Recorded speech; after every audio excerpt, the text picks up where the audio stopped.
This video is brought to you by Wildwire, Elijah Perry, Common CJ, Keo Cartoons, and Noah Wizbios. If you'd like to get a shout out at the beginning or end of these videos, please go ahead and click the join button below to see all the rewards you get. Also, you should subscribe and click the bell so you don't miss more videos like this. I am no longer asking, I am telling you. We're not gonna have a problem now, are we? And while you're here, go ahead and answer the question of the day down below for a chance to get your comment in my next video. If anyone picks Zavik, just know I will not be putting it in the video. I am very biased. Speaking of, here's a comment from Mage Knight from last time, who said they would put Amy's room from Sonic Battle into Shadow Generations as the most unfitting possible stage. And out of everything I saw, I'm going to say yes. I believe you're right. I think that would be probably the most unfitting stage to put into this game.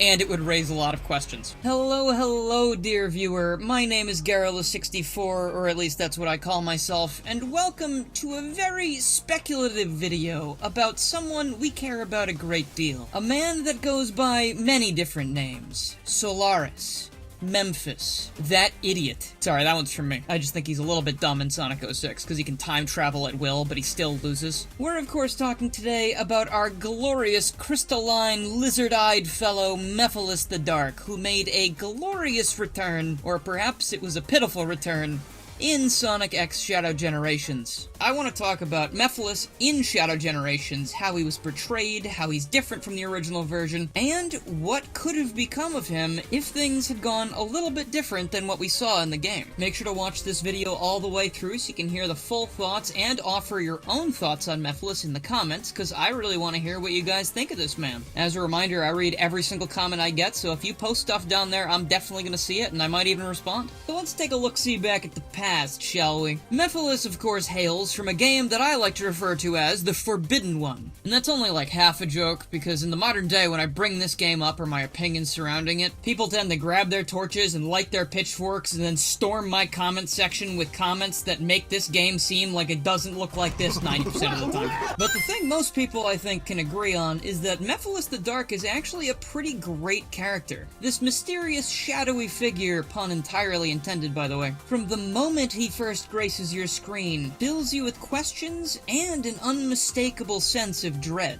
We have not had a villain in this franchise like Mephiles before, and we really haven't had one since, and if you're about to say Infinite's anything like Mephiles, no.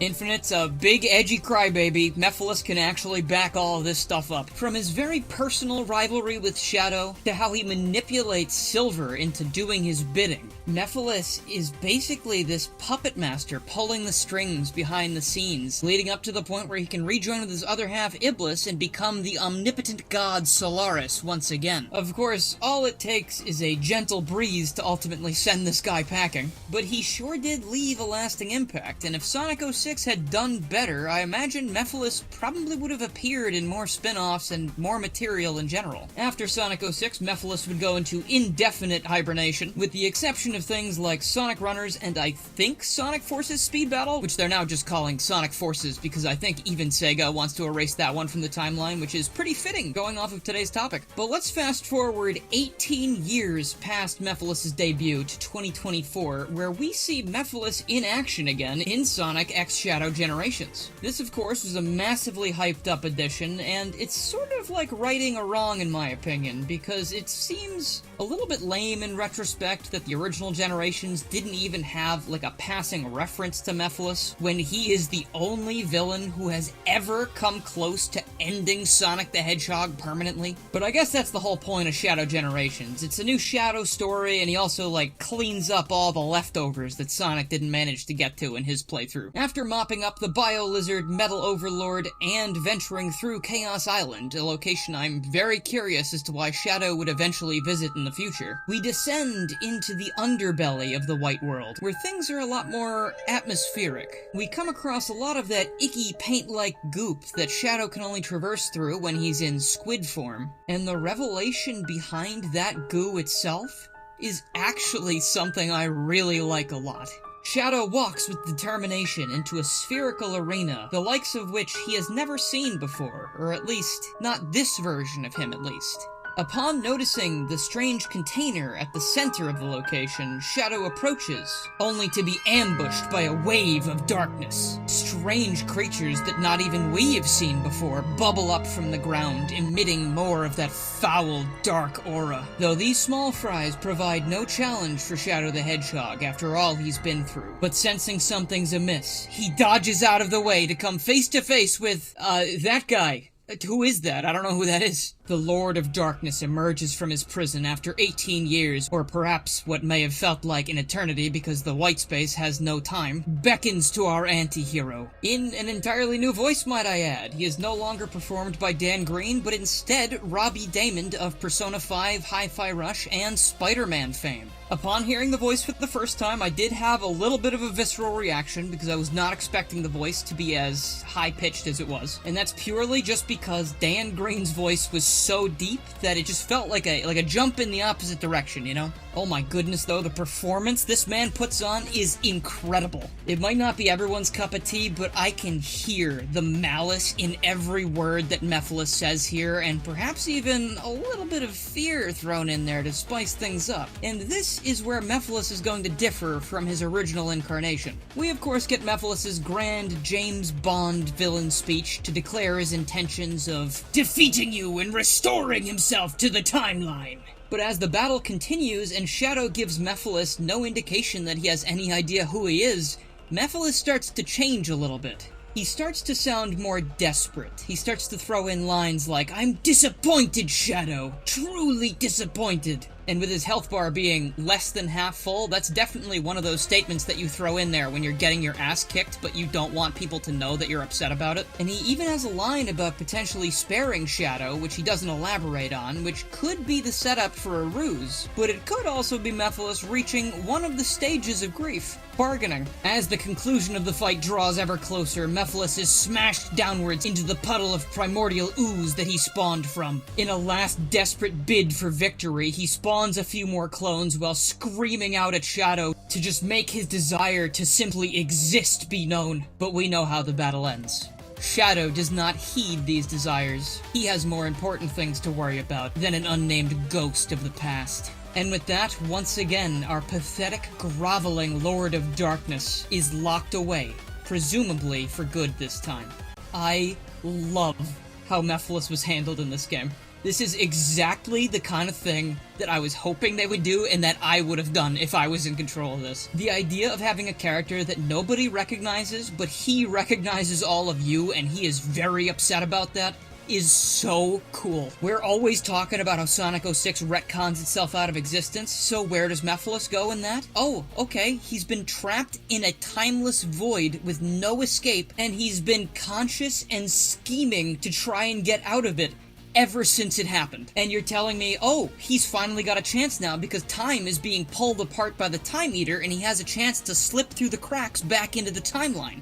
But the only thing standing in his way is someone he's never been able to best. In a way, Mephiles is actually an underdog in this situation. You actually kind of want to root for him a little bit, even though he's like a despicable bastard that wants to destroy the entire universe. And when it comes to those last pitiful, and I keep saying that word pitiful because that's just what it is, just look at how far he's fallen from where he used to be. These last pitiful moments with Mephiles in this game where he is just, no, oh no, I don't wanna go back in the scepter. It's so powerful, dude, cause like, could you imagine that? Could you imagine not existing and then having a chance and going back to just not existing? You blew it, man! Of course, there's no way that Mephiles could have known that Shadow wouldn't recognize him, but if he literally just took this a different direction, he probably could have tricked this guy. He could have been like, I'm here to stop Black Doom as well. I'm you from the future. See, I've gone gray and everything. Not to mention, I think Shadow's immortal, so I don't know if he's ever gonna go gray.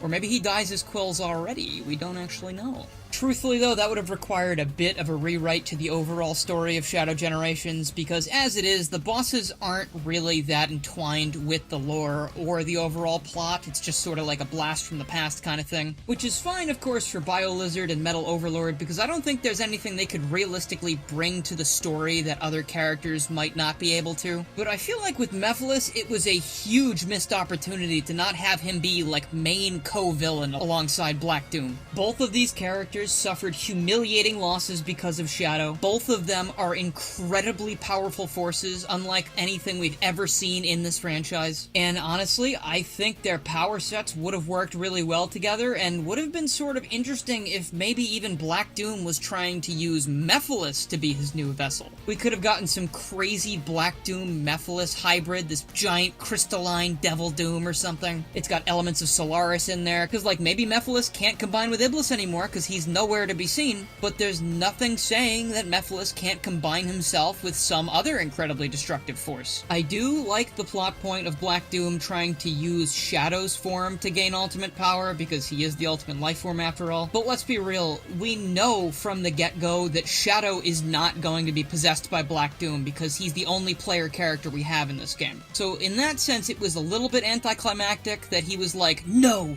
I'm going to go my own way and do my own thing. This is who I am. You know, that kind of thing. So having Black Doom work with an external force that we are not affecting as being a player of the game sounds like a really cool idea to me. Then, after everything's said and done, of course, we can either have both of them be destroyed and ultimately removed from the timeline again, or perhaps Mephiles and Black Doom survive in some capacity and they're able to stick around and scheme. Even if it was just Mephiles hanging around and, like, taking a huge step back, going, okay, you know what? I keep losing, I need to make some new plans, figure some things out. It would be really cool to have a reoccurring villain that is just looming in the background, waiting to strike at any moment's notice. Or perhaps he could even begin looking into some kind of new timeline shenaniganry. To this extent, I'm sort of relating him a bit to the Maker from Marvel Comics. I'm not going to give you the full lore of this character, but there's a very good lore video on YouTube about the Maker. He's basically Reed Richards from the Ultimate Universe, who just keeps doing everything wrong and had terrible upbringing with his, like, bad family. And then eventually he's, like, one of the only survivors of the Ultimate Universe alongside Miles Morales. And his new goal becomes, I'm going to create my own universe. And I'm gonna preside over it like I should have to begin with. He's very evil, also. He becomes, like, extremely evil. So that could be kind of fun. Like, we could have Mephiles creating his own little pocket dimension, his own little external universe. Maybe, okay, sorry, this just hit me. He finds the soul dimension and he starts messing with that. He tries to make that his world, because Sonic and Shadow aren't there. Oh my goodness. Then we can have a Blaze and Mephiles fight. We could have Sonic and Shadow go to the Soul Dimension to fight Mephiles with Blaze. Dude, oh my gosh, someone at Sega, please, just call me. I'll give you any ideas you want. I'll give you all of them. Yeah, okay. I can feel a what if Mephiles survived story brewing in my brain, and while I don't like uploading just, like, fan fiction stuff anymore, or, like, rewrites, I might actually pursue that if you guys want to see it. So let me know down in the comments if you want to see me write that story, and I probably will. But with that, I'm going to leave it here because I don't want to get too ahead of myself. If you made it this far, please let me know down in the comments below, and let me know your thoughts on the video, thoughts on my ideas, thoughts on your own ideas, and I will see them, I promise. And without further ado, let's give a huge thank you to my channel supporters, who are Wild Wire, Elijah Perry, Common CJ, Keo Cartoons, Noah Wizbios, Neo, Disabled Gamer K, Coping Continuous, Giggles, Josh Wynn, Brish Dimmler, Goody, Blinky, Ken K, Mr. Cashmere, KWS Original, Dino's Burrito, Stormcat Kirby, Redder Blue, Super FNAF Dude 2, Hornet, Garrett Price, The Chicken Boy Show, Erwin the Fennec Fox, the real MVP, thank you so much, dude. He gifted almost everyone on this list memberships, so huge thank you to him. Will Yates, Colin A, Mr. Happy Shot, Saquana, Sonic's Prime, Henry Hart Gold, Spike the Mobian, Poke Hedgehog 321, That Linux Dude Dominic Hayes, The Sci Show, Jade Teal Aaron, Melonhead, CSDX, Nean, Danny Lee Dauber, Mr. Dreamcast, Jeremy, Dax, Faye, Minty, Mega Traffic Cone, Ty Little Tech Guy, Crystal, and on Patreon, Drew Smothers, and Noah Wizbios again. Thank you also to everyone in the $1 tier. I really appreciate your support. Thank you so much for watching, and I will see all of you next time.